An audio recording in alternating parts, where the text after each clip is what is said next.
Hello అండి, నమస్తే. నేనండి మీ సౌజన్యాన్ని. ఈరోజు మా రాయలసీమ స్పెషల్ రాగి ముద్ద చేసి చూపిస్తున్నానండి. ఇది చాలా ఈజీ, పిల్లలకైనా పెద్దలకైనా అందరికీ హెల్త్కి కూడా చాలా మంచిది.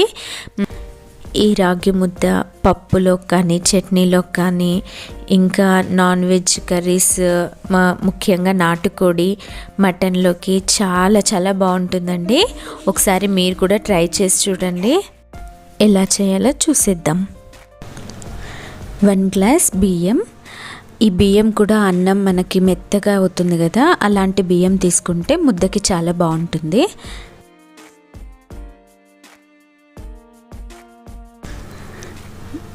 ఇప్పుడు వీటిని ఒక 2 టైమ్స్ వాష్ చేసుకుందాం. నేను 1 గ్లాస్ బియ్యం తీసుకున్నాను కదండి, అదే గ్లాస్తోనే 4 గ్లాసెస్ వాటర్.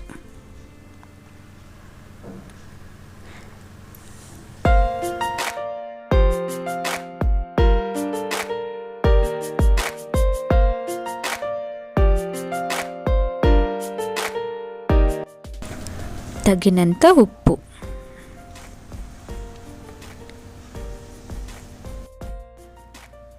ఇంకా గ్యాస్ మీద పెట్టేద్దాం.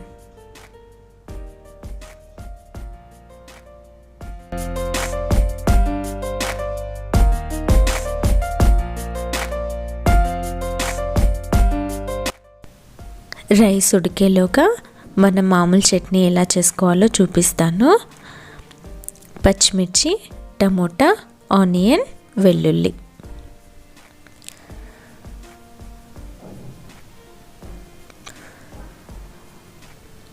టూ టేబుల్ స్పూన్ ఆయిల్ వేసుకొని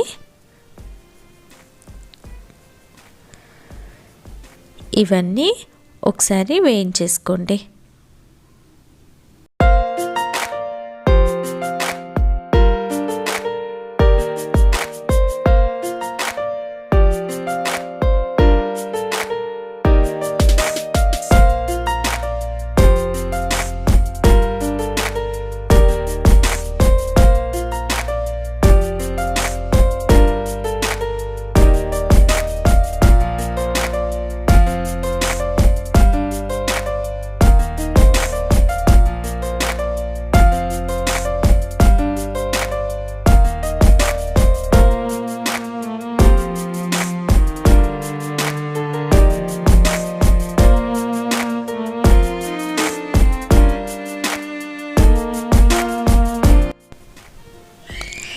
చూడండి, వేగాయి కదా.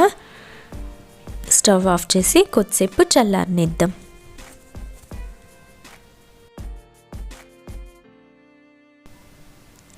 రైస్ ఉడికిందో లేదో ఒకసారి చూద్దామండి. ఇంకా ఉడకలేదు, ఇంకా ఒక 5 మినిట్స్ పెట్టాలి. బాగా మెత్తగా అయిపోవాలండి. చట్నీని మిక్సీ పట్టేద్దామండి.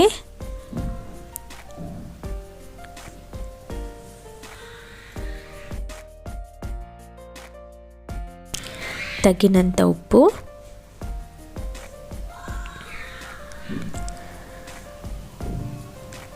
కొత్తిమీర, పుదీనా ఇందులోకి డైరెక్ట్గా వేసేసుకోండి. కొంచెం చింతపండు. ఇవన్నీ ఒకసారి మిక్సీ పట్టేద్దాం. ఇదిగోండి చట్నీ.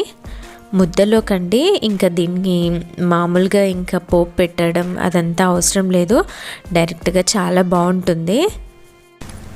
ఇప్పుడు అన్నం ఉడికిందో లేదో చూద్దాం. చూడండి, చాలా మెత్తగా అయిపోయింది. ఇప్పుడు ఇంకా రాగిపిండి వేసేసుకోవచ్చు. వాటర్ కూడా మనం వాటర్ చూసుకొని రాగిపిండి వేసేసుకోండి.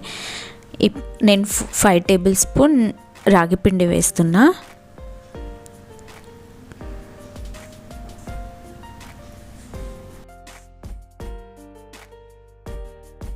రాగిపిండి వేసిన తర్వాత ఇలాగ కొద్దిసేపు ప్లేట్ మూయండి. ఒక 5 మినిట్స్ అండి. ఇది పప్పు గిత్త అండి. మనం బ్యాక్ సైడ్ స్టిక్ ఉంటుంది కదా, ఆ కర్రతో ఇలా మొత్తం తిప్పేసేయండి. మా సైడ్ అయితే మామూలుగా ముద్దకి సపరేట్గా ఒక కర్రను పెట్టుకుంటారండి. మనం ఈజీగా ఇలా పప్పు గిత్తితో ఇలా మెత్తగా మొత్తం అనేయండి. మీరు కావాలనుకుంటే ఇలా కింద పెట్టేసుకొని ఒకసారి ఇలా అనేసుకోండి. మీకు నీళ్ళగా అనిపించిందంటే ఇంకా కొంచెం రాగి పిండిని యాడ్ చేసుకోండి.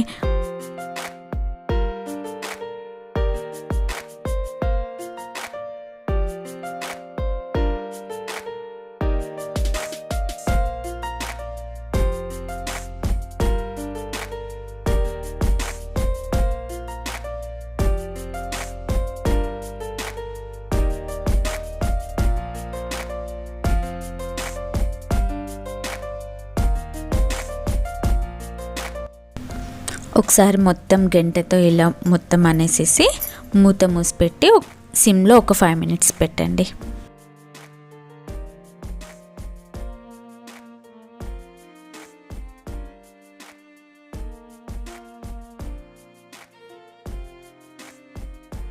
మా పిల్లలు కూడా చాలా ఇష్టంగా తింటారండి ముద్ద. అంతేనండి, ఇంకా ఆఫ్ చేసి ముద్దలు చేసుకోవడమే. ఇలా ఒక ప్లేట్లోకి తీసుకొని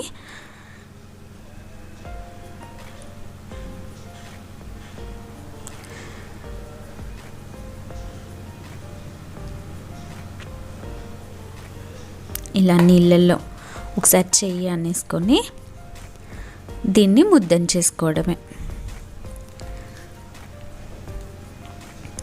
ఈ ముద్దలోకి నాన్ వెజ్ తినే వాళ్ళైతే నాటుకోడి కానీ మటన్ కర్రీ కానీ చాలా బాగుంటుందండి.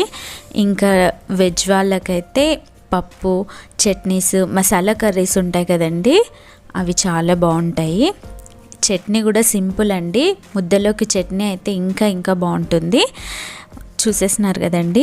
మీకు కనుక నా రెసిపీ నచ్చినట్టయితే ప్లీజ్ లైక్ చేయండి, షేర్ చేయండి, సబ్స్క్రైబ్ చేయడం మాత్రం మర్చిపోకండి. Thank you for watching.